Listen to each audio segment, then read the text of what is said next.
À une époque, exclu d'un gros projet Marvel, Chris Hemsworth Thor se pensait licencié du Marvel Cinematic Universe. Il est revenu sur cette période trouble de sa vie. Chris Hemsworth viré de l'univers Marvel?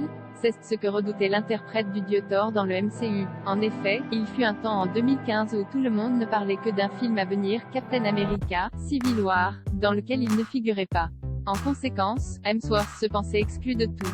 Dans le livre The Story of Marvel Studios, The Making of the Marvel Cinematic Universe, l'acteur revient sur cette période qui l'a troublé, et lorsqu'on lui précise que Civil War désigne la troisième aventure de Captain America, Hemsworth comprend encore moins. Mais attendez, Iron Man est dedans, a-t-il demandé, avant qu'Owen lui réponde, oui, mais il est n'y a pas qu'Iron Man, il y a aussi Vision, Paul Bettany, Spider-Man, Tom Holland. Marvel a dit que tu avais ton propre truc. À ce moment, l'acteur pense, ça y est, on m'a viré de l'histoire. Il est vrai qu'à l'époque, tout le monde se demandait ce qu'allait faire Thor dans sa troisième aventure solo. Mais il n'était pas le seul vengeur écarté de Civil War, puisque Mark Ruffalo, Hulk, l'était également.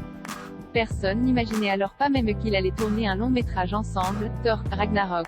Pour titiller les fans qui se demandaient ce que faisait Thor durant les événements de Civil War, le réalisateur de Ragnarok Taika Waititi a même signé une série de courts-métrages humoristiques montrant Thor vivre une vie normale parmi les humains. Les craintes des Hemsworth à propos de sa place dans le MCU n'avaient pourtant pas lieu d'être fondées.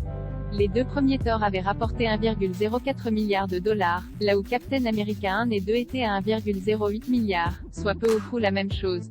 Pas de danger donc côté box-office que l'une éclipse l'autre ou que la prestation des Hemsworth soit remise en cause. Depuis Ragnarok, Thor fait même partie des personnages les plus comiques du MCU, avec une répartie bien trempée et un charisme indéniable. On le retrouvera toujours avec le visage de Chris Hemsworth mais aussi celui de Natalie Portman dans Thor, Love and Thunder, prévu le 13 juillet 2022 dans les salles. Thor, Ragnarok bande-annonce beau.